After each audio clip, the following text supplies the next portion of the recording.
하나님의 큰 은혜가 넘치기를 주님의 이름으로 축원합니다. 우리 앞뒤 좌우에 있는 분들 따뜻한 사랑의 마음으로 인사를 나눕니다. 주님의 이름으로 사랑하고 축복합니다.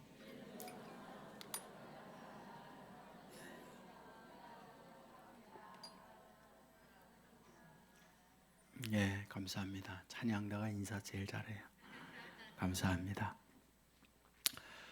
팀 보울러라고 하는 분이 계십니다. 이분이 영국 분인데 지금 세계적인 작가로 떠오르는 분이기도 합니다. 이분이 최근에 리브보이라고 하는 책을 냈습니다. 소설입니다. 이 소설을 통해서 이분이 전하고자 하는 메시지가 있습니다. 리버, 강이잖아요. 강소년이라고 할 수 있죠. 이 강을 통해서 인생을 설명하고자 하는 것, 이것이 이 소설의 주제다 말씀을 드릴 수 있습니다. 등장하는 주인공이 있습니다. 제스라고 하는 여자아이입니다. 그에게 아버지 어머니가 있고 할아버지 주위에 사람들이 있죠. 그런데 이 소설의 대부분은 제스라고 하는 소녀와 할아버지와의 대화로 이루어져 있는 걸 보게 됩니다. 제스에게 있어서 취미가 있어요. 잘 하는 게 있습니다. 그것은 수영입니다. 그는 바다에 가서 종일 수영해도 지치지 않아요. 그는 수영 자체를 즐깁니다. 잠수도 하고 먼 바다까지 수영을 해 갔다가 오기도 하고, 그런 가운데에 그곳에서 한 소년을 만납니다. 그 소년은 나타났다 사라졌다 하는데 아주 신비한 영역을 갖고 있죠. 그와 대화를 나누면서 이렇게 얘기합니다. 이 바닷물이 어디에서 왔는지 아느냐? 강을 통해서 이것으로 모여든 물이란다. 그러면 이 강물은 어디에서 왔는지 아느냐? 산 그 어디에선가 물이 발원을 해서 조그만 개천으로 졸졸 흐르다가 큰 강을 이루고 그리고는 끝내 이 바다에 이루게 된단다. 이렇게 설명을 합니다. 그런데 여기에서 말하려고 하는 주체가 있어요. 그것은 할아버지였어요. 할아버지는 그림을 좋아해요. 그런데 병약하여 오늘 내일 하고 있습니다. 이 제스라고 하는 소녀가 할아버지 옆에서 친할아버지인 그 할아버지를 여러 가지로 도와드리고 있습니다. 자, 그런데 이 할아버지가 젊을 때의 소년으로 변신을 해 나타나 바로 이 손녀 제스에게 자기의 인생을 강물로서 설명을 하고 있는 거죠. 강물이 처음부터 강물은 아니었죠. 산꼭대기에 작은 빗방울, 샘터에서 흘러 조그만 계곡으로 큰 강으로, 그리고 끝내는 바다에 이르는 것처럼 인생도 그러하다. 인생도 이 세상에 태어나 발원지에서 출발하여 내려오다가 끝내 죽음의 세계 바다에 이르는 것처럼 바로 인생도 그런 존재다. 이것을 설명을 하고 있는 거죠. 그 강물이 발원해서 바다까지 올 때 언제나 잔잔한 물감만 가지고 오는가? 그렇지 않죠. 때로는 협곡친 것, 때로는 굴곡진 것, 그리고는 굽이치는 물살, 그리고는 겨울도 만나 그 물들이 얼어버리는, 그리고는 큰 강으로 왔다가 그 강에 다시금 바다로 홀로 가는, 이것이 곧 인생과 같은 것이다 라고 바로 이 소설에서 설명을 하려고 하는 거죠. 우리에게는 한강이 있습니다. 여러분, 한강의 발원지, 어디부터 물이 출발하는 걸까요? 태백산이라고 말을 해요. 길이가 얼마일까요? 482km라고 이야기를 해요. 그것이 흘러 한강을 거쳐 서해로 그 바닷물이 흘러가게 됩니다. 세계에서 제일 긴 강은 어느 강일까요? 아마존이라고 얘기해요. 길이가 얼마나 될까요? 6,992km라고 그래요. 발원지가 어딜까요? 안데스 산맥입니다. 바로 그곳에서 물이 시작되어 거대한 물줄기가 되어 대서양으로 물이 흘러가게 됩니다. 문제는 물이 발원하여 바다까지 갈 때 시간은 얼마나 될까요? 때로는 1년, 때로는 10년의 시간이 거쳐서 바다까지 이르게 되는 거죠. 우리가 좋아하는 생수 가운데 에비앙이 있어요. 프랑스에서 나오는 거죠. 여러분, 에비앙이 비싸요. 그리고 그곳에 이 물은 어디에서 생산됐다 이런 표시가 나와요. 바로 알프스에서 발원을 해서 자기 프랑스에 있는 에비앙까지 나오는 그 기간 1000년의 시간이 걸려서 이 생수를 얻는다 이렇게 소개를 하고 있어요. 바로 인생이라고 하는 것이 그것과 같은 존재다 그런 얘기죠. 오늘 우리는 맥주 감사주의를 만나고 있습니다. 여러분, 맥주가 무엇입니까? 보리미를 추수한다 그 말이죠. 여러분, 여름에 보리미를 추수한다 무슨 뜻인가요? 지난해 가을에 씨를 뿌리고 겨울을 지나서 이 여름에 추수한다 그 말이죠. 여러분, 저는 맥주절을 맞이하면서 이 강물이 한 인생을 표현하듯이 씨앗이 떨어지고 자라고 겨울을 지나고 이 여름에 맥주 추수를 하는 것처럼 그것 또한 인생과 같은 과정이구나 그런 생각이 드는 거예요. 여러분, 씨앗이 자기가 원해서 뿌려집니까? 농부가 자기 씨앗을 갖다가 밭에 뿌렸어요. 그리고 싹이 4-5개 정도 나올라 치면 한파가 몰려와요. 모든 성장이 정지되죠. 그리고 추운 혹독한 영하 10도, 20도의 날씨를 거쳐갑니다. 여러분 아십니까? 겨울 되면 땅이 얼 때 땅이 뜬다는 것.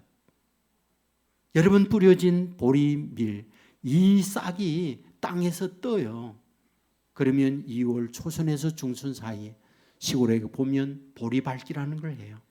땅에 보리를 밟아서 그 뿌리를 땅과 밀접하도록 만들게 되는 거죠. 그 과정을 거친 다음에 봄에 싹이 나고 여름 내에 열매가 익어져서 결실을 하고 추수하는 거예요. 여러분, 인생과 같지 않나요? 저와 여러분이 세상에 태어날 때 아빠 엄마에게 주문해서 나 세상에 태어나고 싶습니다. 수많은 지원서 중에 선택해서 저와 여러분을 세상에 나게 한 거 아니잖아요. 전혀 저와 여러분의 의사와 관계없이 세상에 태어났어요. 태어난 삶이라고 하는 것 어느 날 형통하고 삶이 축복의 길만 가고 있었는가? 사실은 아니잖아요. 물이 시작하여 흘러내릴 때에 협곡을 지내기도 하고 급류를 타기도 하고 돌에 부딪혀서 깨지기도 하고 겨울을 만나 울기도 하고 씨앗이 부러져서 파릇하게 나오는 그때 좋구나 하는 그 순간이 지나자 한파가 몰려와서 자기의 몸을 꽁꽁 얼게 만들고 그리고 뿌리는 땅에서 뜨게 만들고 몇 안 되는 싹이 나오는 그 머리를 사람들이 와서 짓밟고 그러다 그 과정을 거치면서 이삭을 베고 열매를 맺고 어쩌면 우리 인생과 너무나 똑같은 그 여정이 강물이요 보리요 밀이지 않나요? 여러분, 오늘 본문에서 다윗은 무엇을 말씀하려고 하는 걸까요? 사실은 본문은 이 부분을 우리에게 가르쳐 주려고 해요. 다윗이 지은 시입니다. 언제 지었을까요? 그 지은 시기를 25절에 보면 내가 어려서부터 늙기까지 자기의 인생의 연한을 쓰고 있어요.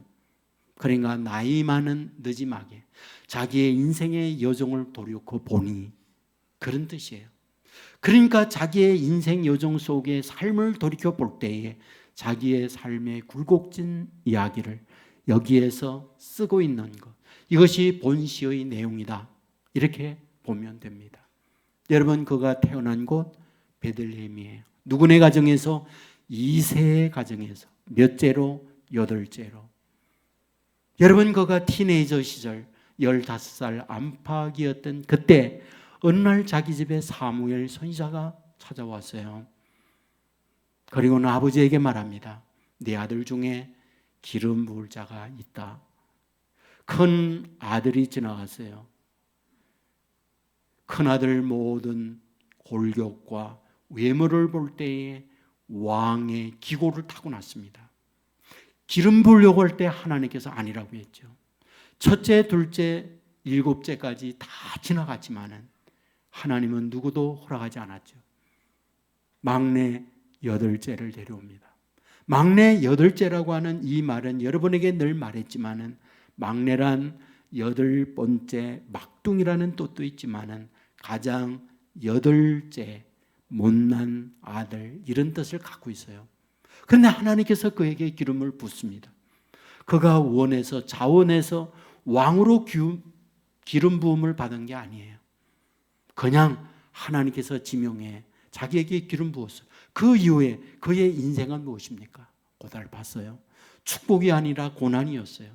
사울이 자기를 죽이려고 계속 추격하고 칼을 던지고 착을 던지고 자기의 손이 미치지 못하는 이에게는 특수부대를 보내고 국민의 모두에게 현상수배를 해서 그를 잡는 자 보상한다고 그를 체포조가 등장하기도 하고, 그럴 때에 도망자가 되어서 집 없이 동굴에서 추운 겨울을 지내야 하며 맹수의 위협을 받아야 하며 자기 나라에 살 수가 없어서 국경을 넘어서 다른 나라에 갔다가 또 체포되어 죽을 위기 속에 미친 채 하다가 살아나기도 하고, 정말 그의 삶은 파란만장하게 30까지 지나옵니다.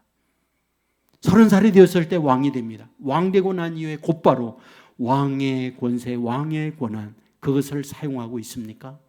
7년 반 동안 사울을 지지했던 다른 사람들이 또 다른 왕을 세워서 한 나라의 두 왕 체제가 되었던 걸 보게 됩니다. 여러분, 그 가운데 얼마나 마음 아픈 갈등이 심합니까? 여러분, 그 이후에 혼자 왕으로 이스라엘을 지켜나가요. 여러분, 그 과정 속에 외부의 침략자 얼마나 많습니까? 수많은 전쟁을 해야 했어요. 여러분, 가정적 위기는 얼마나 많습니까? 암논이 자기의 이복 여동생 디나를 성폭행하고 디나의 오빠 압살롬이 이복형 암논을 죽이고, 다 다윗의 자녀예요. 다윗의 자녀들끼리 이런 난장판이 벌어지는 고통이 다윗에게 있었어요. 여러분, 아들 압살롬은 아버지를 죽이고 자기가 왕 되겠다고 하면서 쿠데타를 일으키는 끔찍한 일도 벌어지잖아요. 여러분, 이런 삶은 한마디로 뭐다? 파란만장한 인생이라고 말씀을 드릴 수 있는 거예요. 그의 삶을 보며 어쩌면 강물이 홀로 바닷가에 이르게 되어질 때 언제나 순탄한 길만 가는 게 아니라 굽이굽이 바위에 부딪힘, 겨울을 만나 물이 얼어버림, 또한 맥주, 볼이나 밀이 뿌려져서 언제나 순하게 자라남이 아니라 겨울도 만나고 얼어야 하고 다시금 사람들이 와서 자기를 밟아야 하는 고통의 여정을 겪는 것처럼 다윗의 여정도 그러했구나, 그것을 보게 됩니다. 그런데 오늘 본문에서 그런 인생을 살아오면서 다윗으로 하여금 견디기 어려운 고통이 있다는 거 아십니까? 정말 여러 가지를 다 참아낼 수 있지만 이것만은 견디기 어렵다, 그런 고통이 있다고 하는 것. 우리가 지금까지 윤리, 도덕을 배울 때에 기본적 윤리, 도덕의 사자성어가 있죠. 그게 뭡니까? 상선벌학이에요. 권선징악이에요. 선을 행하고 바르게 살면 상을 받고 잘되는 인생이 되어진다. 악을 행하고 죄를 지으면 벌 받고 그 인생이 안 된다. 이것이 우리가 갖고 있는 도덕, 우리가 갖고 있는 윤리예요. 그런데 실제 다윗이 인생을 이 나이까지 살아오다 보니 꼭 그런 것만은 아닌 것처럼 보일 때가 너무 많더라, 그 이야기를 하고 있는 거예요. 믿음으로 살고 있는, 하나님 앞에 바르게 살고자 하는 자신의 삶에는 고난, 어려움이 밀려오는가 하면 반대적으로 제멋대로 사는 그에게 승승장구 잘 되는 그런 일들이 너무 많게 보이더라, 그런 얘기예요. 우리가 말씀을 보면 어떻습니까? 악인의 나무는 거목이 되어 잎사귀가 푸르다라고 얘기해요. 그 악인은 세력이 있어서 약한 자를 짓누르는 일들이 너무 많이 있더라, 이렇게 쓰고 있어요. 그런데 바르게 살려고 하는 자기는 누구냐? 소유도 좋고 지지하는 사람도 없고 환난과 기근을 만나게 되어졌고 어려움 앞에 넘어지는 일들이 하나둘이 아니었고 이것이 자기의 인생살이었다고 얘기를 하고 있어요. 여러분, 이런 상황을 만날 때 우리의 삶은 너무나 힘들지 않나요? 내가 기도하고 믿음으로 바르게 살려고 할 때 하나님이 복주고 잘되고 길을 형통케 해준다면 할렐루야.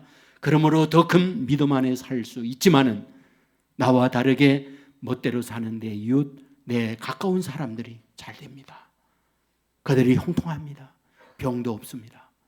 그럴 때 우리는 신앙의 뿌리채 근본적으로 홀리는 이런 위기를 만날 때가 있지 않나요?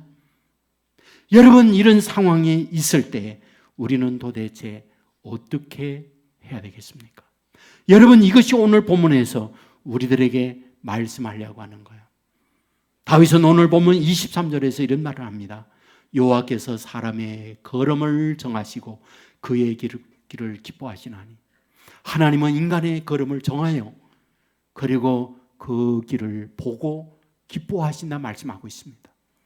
또한 18절에 보면 여호와께서 온전한 자의 나를 아시나니, 온전한 자의 나를 아신다.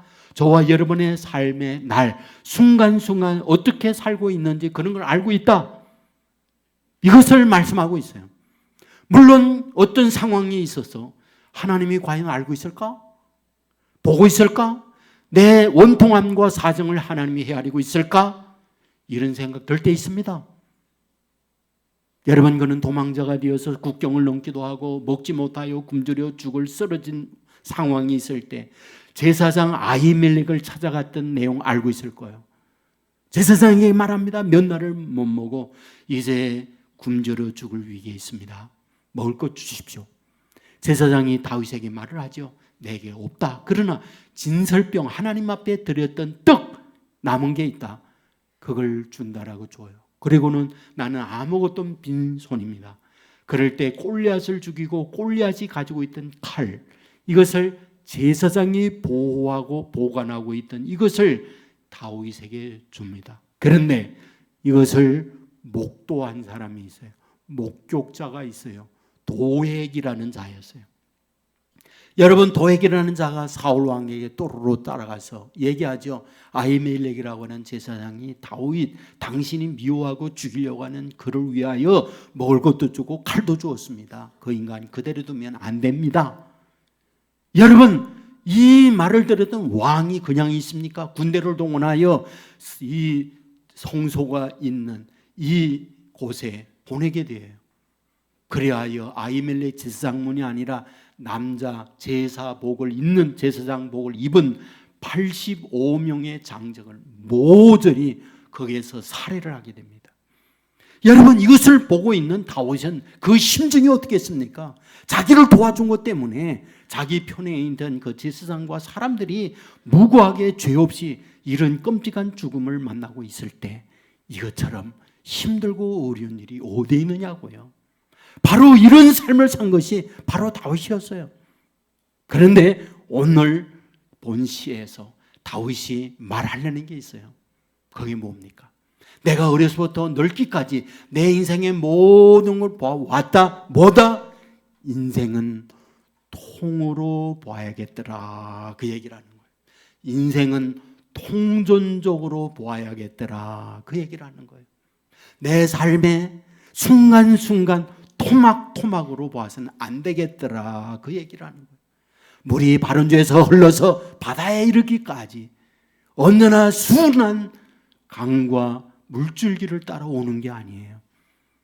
때로는 폭포를 만나게 되어지고요. 때로는 굽이굽이 물이 굽이치면서 정말 휩싸여 고통 가운데에 바위를 부딪히고 아픔을 겪기도 하고요. 또한 얼어 꽁꽁 앞을 가지도 못하는 그런 상황을 만날 때도 있다고요. 언제나 땅에 뿌려진 밀과 보리가 언제나 순하게 무럭무럭 자라는 게 아니라 겨울을 만나서 땅이 얼고 자기 잎사귀도 얼고 이제는 땅과 격리되어 죽는구나, 그런 상황을 만날 때도 있다는 거예요. 하지만 그것은 끝이 아니다. 뿌려져서 추수를 할 때까지 통전적으로 봐야 한다. 발원지에서 강물이 바다에 흘러가기까지 전체로 봐야 한다. 인생도 세상에 태어나서 죽음의 전 영역을 볼 줄 아는 이런 통전적 의식이 있어야 한다. 그 얘기를 하고 있는 거예요. 그렇다면 이 통전적 의식을 가지고 매 순간 어떤 자세를 가지고 살아가야 하느냐. 다윗은 본문 7절에서 이렇게 말하죠. 여호와 앞에 잠잠하고 참고 기다리라. 여호와 앞에 잠잠하고 참고 기다리라. 무슨 말을 하는 겁니까? 내가 지금 바위에 부딪히고 내가 겨울을 만나 울고 그리고 땅에서 들뜨고 실패와 고통이 있다고 그것이 내 인생의 종결이 아니야. 그때 너는 참고 기다릴 줄 알아야 해. 이것을 말씀하고 있다는 거예요. 여러분, 그렇다고 한다면 참고 기다리게 하는 에너지, 무엇이 정말 그런 절대적 절명의 위기에 있을 때 참고 기다리게 만들까요? 기다리게 만들 수 있는 것을 3절에서 말해요. 본문 3절은 이렇게 말합니다. 여호와를 의뢰하고 선을 행하라. 땅에 머무는 동안 그의 성실을 먹을거리로 삼을지어다. 여호와를 의뢰하고 선을 행하라. 땅에 머무는 동안 그의 성실을 먹을거리로 삼을지어다.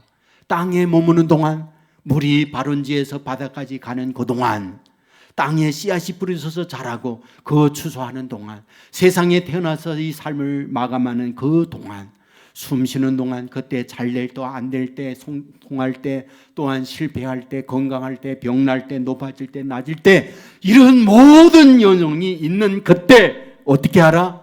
그의 성실을 먹을거리로 삼으라. 이렇게 얘기해요. 그의 성실, 누구의 성실? 하나님의 성실. 하나님의 성실이란 무엇입니까? 물이 발원지에서 흘러내릴 때 바닷가에 가는 그 여정 속에 하나님은 그 여정을 함께 보고 있고 알고 계시는 분이다. 그 성실한 부지런함, 그 마음으로 그 물이 흘러가는 것을 함께 동행하고 함께 보고 있는 그것이 하나님의 성실이라고 말하는 거예요. 씨앗이 떨어져서 자라나고 열매가 거두어질 때까지 그 모든 해와 비 그리고 날개를 주장하는, 그리하여 열매 추수를 거두게 하는 이 모든 것을 다스리는 것, 이것이 누구? 하나님의 성실이라고 말하고 있는 거예요.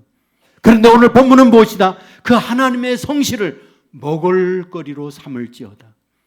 하나님의 성실을 먹을거리로 삼는다. 이 무슨 말입니까? 우리가 세 끼의 음식을 먹어요. 그래야 우리가 살아가요. 너도 인생을 살아가게 될 때 위기와 강물이 흘러 바다에 가기까지 하나님의 성실을 먹어야 산다. 땅에 씨앗이 떨어져서 열매를 거두기까지 하나님의 성실을 먹어야 산다. 그것을 말하고 있는 거예요. 하나님의 성실이 무엇입니까? 하나님이 나를 안다. 하나님이 나를 바라보고 있다. 하나님은 나와 동행하며 나와 함께 하시며 내 인생길을 가고 있다. 이 믿음에 대하여 놓지 아니하고 하나님과 연결된 마음으로 살아가는 것, 이것이 하나님의 성실을 먹는 삶이라는 거예요. 여러분, 그것이 이길 수 있어요. 그것이 우리로 버틸 수 있어요. 그것이 참고 견뎌내는 사람이 될 수 있다고 우리에게 가르치는 거예요. 그러므로 하나님의 성실을 먹고 이 힘든 세상, 삶의 여정을 굳굳하게 이겨나가는 저와 여러분의 삶이 되기를 주의 이름으로 축원합니다. 저는 여러분에게 세월호가 침몰하게 되어졌을 때 그 침몰에 대한 이야기를 잠깐 드렸어요. 여러분, 세월호 침몰, 왜 침몰합니까? 여러분, 배라고 하는 것은 어떤 배든지 다 침몰하는 건 아니에요. 바다에 나가게 되어지면 언제나 파도가 있어요. 파도가 있다는 말은 무슨 말인지 아십니까? 우리가 자동차 운전을 할 때 땅이 움직이지 않아요. 만일 운전하는데 땅이 휘청거리고 땅이 왔다 갔다 한다면 운전하는 거, 이 얼마나 힘든 일인가요? 그런데 바다는 움직이는 거예요. 물이 이리 갔다 저리 갔다가 흔들립니다. 그 흔들리는 그 바닷길을 운전하고 가는 것, 그게 배의 선장의 마드로스의 일이에요. 그게 얼마나 힘들어요. 그런데 그런 가운데 있지만 파도치고 움직이지만은 배가 침몰하지 않는 이유, 그것은 바닥짐이 있어요. 바다가 흔들리고 로링하다가 바닥짐이 자기 배를 지탱해주고 바로 서게 하기 때문에 침몰하지 않는 거예요. 마치 오뚜기와 같은 거예요. 오뚜기를 내던지면 대걸대걸 굴다가 아래에 무거운 짐이 있으니까 바르게 서잖아요. 배도 똑같은 원리입니다. 그 바닥에 무거운 엔진이 있어요. 그리고 빈 공간에 물을 채웁니다. 그래서 이 배가 흔들리다가도 바닥짐이 있기 때문에 물 위에서 바로 서게 만들어요. 그런데 이 세우르는 어떻게 했느냐? 바닥짐, 물을 빼버렸어요. 왜? 화물을 많이 실으려고. 배를 출항하고 허락하는 이것을 결정하는 것. 배에 화물이 얼마나 실려있지? 배에 물 높이에 떠 있는 걸 보면서 이 정도면 되는구나 허가를 합니다. 그런데 물을 빼버리고 그 중간에 화물을 가져가기 쉽다 보니까 물이 채워진 만큼 화물이 가득 차니까 물 빼버린 걸 모르고 이 배는 출항을 허락한 거예요. 이제 배가 가다가 이 배가 그 물살 있는 곳에서 턴하게 되잖아요. 턴하면서 배가 한쪽으로 기울게 되는데 화물 중간에 있는 것들이 한쪽으로 밀렸어요. 한쪽으로 밀려 있으면 바닥짐이 있으면 다시금 복원이 해서 이것이 바로 설 수 있는데 복원이 되지 못하고 쓰러졌어요. 쓰러진 그것이 침몰로 이어진 거죠. 저는 인생도 똑같다고 봐요. 우리의 삶도 똑같다고 봐요. 우리의 삶에 우리를 지탱하는 바닥짐이 있어야 돼요. 바닥짐이 하나님입니다. 그러니까 하나님께로 늘 향하여 어려운 환난, 고난이 온다 할지라도 그 하나님이 우리를 잡아주어서 인생길을 침몰하지 않고 갈 수 있는 거예요. 여러분, 저는 가끔 산에 가요. 거마산에 갑니다. 거마산이 저 엘리베이터에서 그렇게 높은 히말라야 산 그런 게 아니에요. 여기에 있는 동네 산이에요.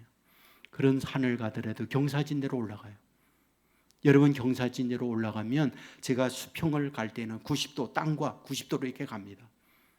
그러나 경사진길로 올라갈 때 제가 이 90도로 가면 제가 넘어져요. 그러나 경사진길로 올라갈 때 제 몸을 굽히고 이 경사진길로 올라가요. 그래야 쓰러지지 않고 산에 올라가죠. 왜 그럴까요? 이유가 뭘까요? 바로 인력 때문이잖아요.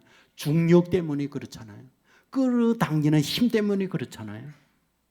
여러분, 지구의 가장 중심부로 저와 제 몸이 바르게 서야만 서 있을 수 있는 거예요. 중심부와 빗딱하게 제가 서 있다. 그럼 넘어져 쓰러져요. 인생도 똑같아요.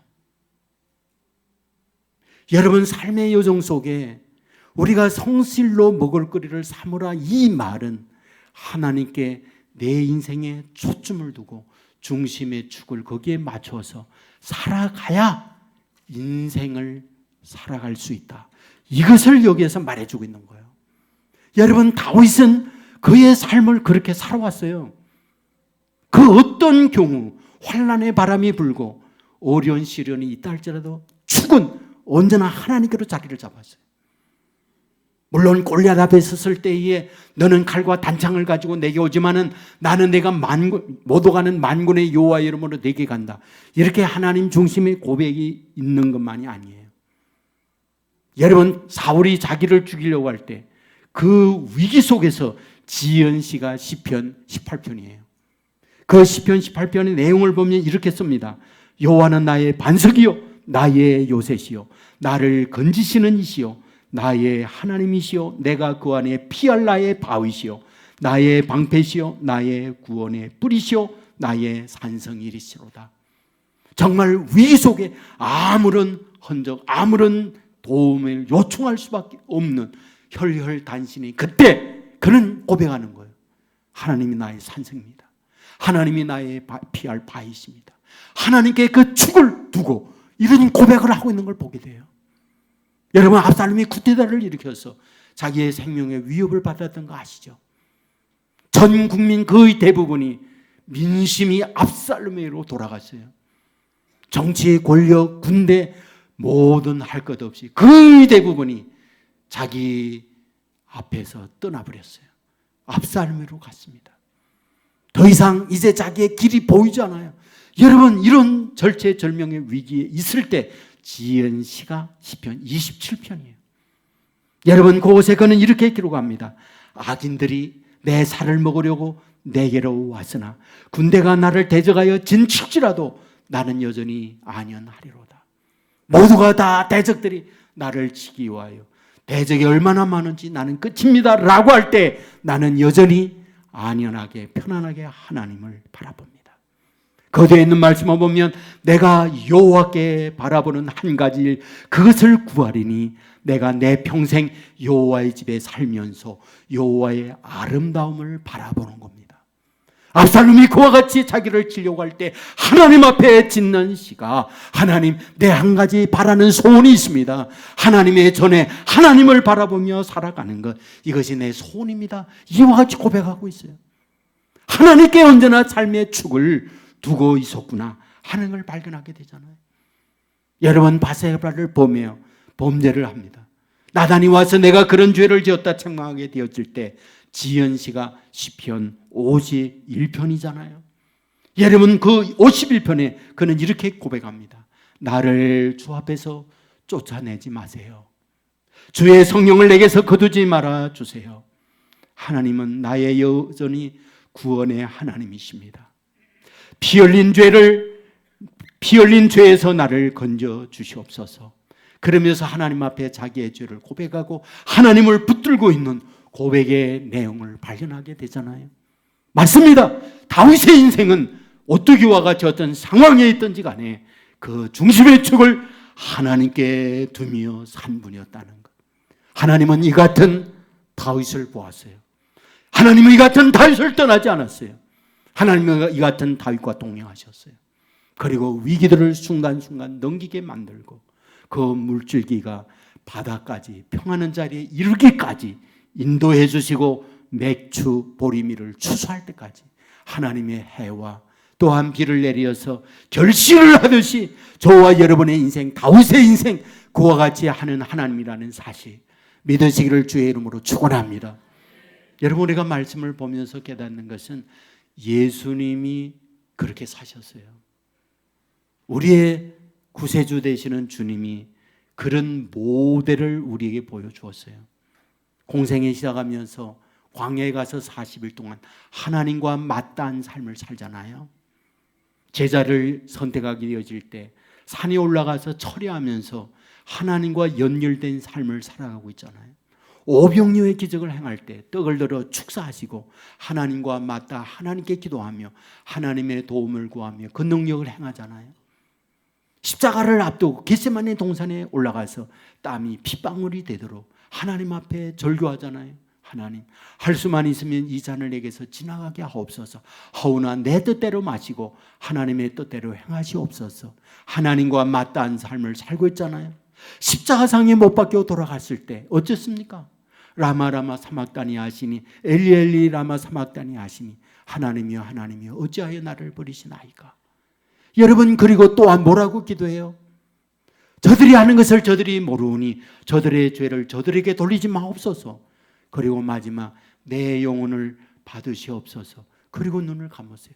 마지막까지 하나님과 연결된 삶을 살던 것, 그것이 우리 주님이 살아오셨던 삶이구나. 사랑하는 여러분, 저와 여러분의 삶도 마찬가지입니다. 여러분, 바른주에서 저 바다까지 물이 이르게 되어질 때 그 여정은 평탄한 길만 오지 않아요. 굽이치는 곳, 협착한 계곡의 과정도 거치고요. 바위를 부딪혀 하기도 하고요. 또한 겨울을 만나 꽁꽁 얼어버리는 이런 때도 있고요. 그러나 그 모든 여정 속에 하나님은 함께 하셨어요. 또한 보리가 뿌려지고 결실을 하기까지 하나님은 적당한 비도 내리고 햇빛도 주세요. 물론 추운 한파의 과정도 거쳐가요. 하지만 하나님은 그 모든 과정 속에 개입하시고 결실하도록 만들어주세요. 그것이 저와 여러분의 인생이라는 것 믿으시기를 주의 이름으로 축원합니다. 저는 이 말씀을 준비하면서 저의 가정을 생각해 봤어요. 제가 어릴 때 저희 집에서 성장하면서 아버지 어머님이 늘 제 안에 있는 것, 부지런함, 근면이었다는 생각이 들어요. 어머님은 새벽기도 갔다 오시면 바로 옛날에는 아궁이에 불을 떼서 밥을 하죠. 옛날 등잔을 펴놓고 어머님이 학교 문턱에도 가보지 못했어요. 하지만 독학에서 한글을 깨우쳐서 성경은 늘 읽으셨어요. 그 성경 읽는 소리가 낭낭하게 제 잠자리에 있을 때 들려옵니다. 일어나 식사하고 난 이후 곧바로 들에 나가서 종일 일하셨어요. 저녁을 먹고 밤늦게까지 일하셨어요. 그래서 경제적 안정을 얻었죠. 제가 혼자 자취하고 있을 때 저를 돌봐야겠다. 살림을 다 정리해가지고 인천 요 동암에 와가지고 양계를 시작했어요. 양계를 좀 더 크게 해야겠다. 그래서 인천 시청 근처에 9월동으로 크게 양계장을 해갔어요. 양계는 두 종류죠. 계란을 넣는 건 산란용이라고 하고 삼계탕용, 육계라고 하죠. 우리는 산란용과 육계를 다 했어요. 그런데 이 산란용이 대개 가정에서 키우게 되어질 때 한 달 간격으로 불화를 합니다. 한 달 간격으로 출하를 해야 돼요. 보통 키우는 것이 55일, 50일에서 55일 정도 되면 닭을 팔아야 해요. 그런데 그 과정 속에 그때에도 독감, 감기가 굉장히 많았어요. 저는 그때 이미 닭들도 기침한다는 거 알았어요. 닭들도 기침합니다.